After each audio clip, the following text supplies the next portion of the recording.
warahmatullahi wabarakatuh. Om Swastiastu, Namo Buddhaya, Salam Kebajikan. Halo, perkenalkan nama saya Dian Mustika dengan NIM 2403010012. Saya dari Universitas Maritim Raja Ali Haji, Prodi Pendidikan Bahasa dan Sastra Indonesia, kelas Q1, Angkatan 2024. Dosen pengampu Ibu Legi Elfitra SPD, MPD. Baiklah, pada video kali ini saya akan membahas tentang psikolinguistik dan etnolinguistik. Teori yang dibahas: 1. Ketepatan dalam menjelaskan hakikat psikolinguistik. 2. Ketepatan dalam menjelaskan ruang lingkup psikolinguistik. 3. Ketepatan dalam menjelaskan konsep-konsep psikolinguistik. 4. Ketepatan dalam menjelaskan hakikat etnolinguistik. 5. Ketepatan dalam menjelaskan ruang lingkup etnolinguistik. 6. Ketepatan dalam menjelaskan konsep-konsep etnolinguistik.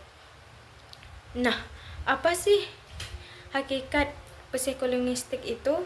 Nah, menurut Krida Laksana, psikolinguistik adalah cabang ilmu yang mempelajari bagaimana manusia memahami, memproses, dan menggunakan bahasa. Bidang ini menggabungkan psikologi dengan linguistik. Psikologi adalah tentang perilaku dan pikiran manusia, sedangkan linguistik ilmu tentang bahasa. Nah, psikolinguistik fokus pada cara otak bekerja saat berbicara, mendengar, membaca, atau menulis, serta bagaimana anak-anak belajar bahasa sejak kecil.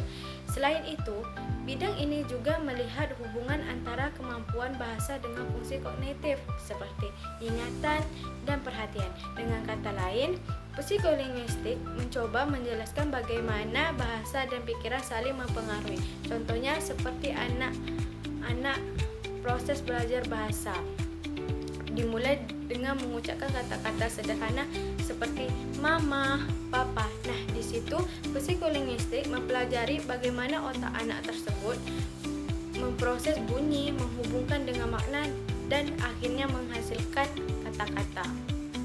Ruang lingkup psikolinguistik itu terbagi menjadi 6.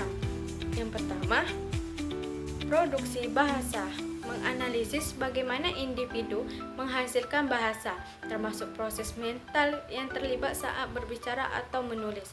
Yang kedua, pemahaman bahasa, mengkaji bagaimana individu memahami dan menginterpretasikan bahasa yang diterima, baik lisan maupun tulisan. Yang ketiga, pemerolehan bahasa, fase-fase yang dilalui seseorang dalam memperoleh kemampuan berbahasa, baik itu bahasa pertama maupun bahasa kedua. Yang keempat, aspek psikologis dan neurobiologis, memahami faktor-faktor yang mempengaruhi kemampuan berbahasa, termasuk bagaimana otak memproses informasi linguistik. Yang kelima, interaksi sosial dan budaya, menganalisis bagaimana interaksi sosial mempengaruhi penggunaan dan perkembangan bahasa. Keenam, perkembangan bahasa anak. Nah, mengkaji bagaimana anak-anak belajar dan menguasai bahasa selama masa pertumbuhan mereka. Nah, konsep-konsep psikolinguistik itu terbagi menjadi 5. Yang pertama, kompetensi dan performasi. Kompetensi yaitu pengetahuan tentang aturan kebahasaan, sedangkan performasi yaitu kemampuan menggunakan aturan dalam komunikasi. Yang kedua, pemrosesan bahasa. Psikolinguistik mempelajari proses penyandian dan pemahaman sandi. Yang ketiga, hubungan bahasa dengan otak. Psikolinguistik mempelajari hubungan bahasa dengan otak dan kejiwaan. Yang keempat, perkembangan bahasa anak. Psikolinguistik mempelajari perkembangan bahasa anak. Yang kelima, proses psikologis dalam pembentukan kalimat. Psikolinguistik mempelajari proses psikologis dalam pembentukan atau pemahaman kalimat. Menurut Xavier 1921, hakikat etnolinguistik adalah memahami hubungan timbal balik antara bahasa dan budaya suatu kelompok etnis. Dalam etnolinguistik, bahasa dipandang sebagai cerminan budaya, tradisi, nilai, kepercayaan, serta cara berpikir masyarakat.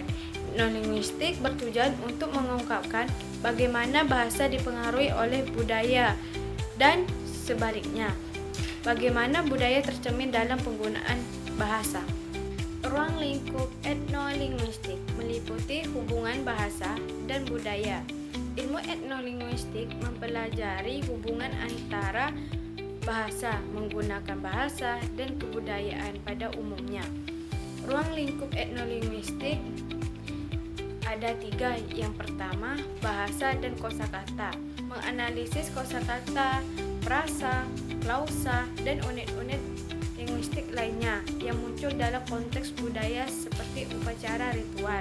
Yang kedua, fungsi sosial dan budaya.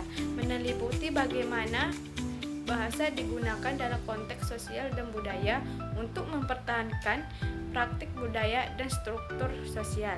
Yang ketiga, masyarakat aspek budaya. Mengkaji interaksi antara bahasa dan unsur-unsur budaya seperti sistem pengetahuan, organisasi sosial, alat hidup dan teknologi, mata pencaharian, sistem religi, dan kesenian.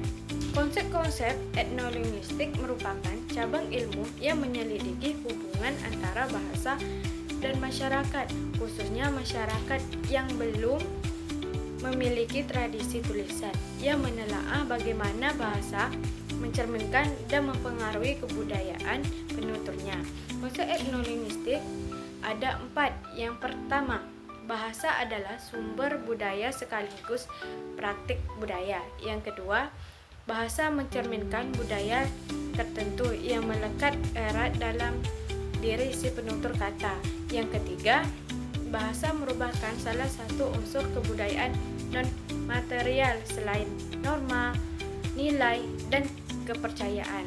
4. Bahasa merupakan salah satu unsur penting dalam studi tentang kebudayaan. Mungkin itu saja yang dapat saya sampaikan.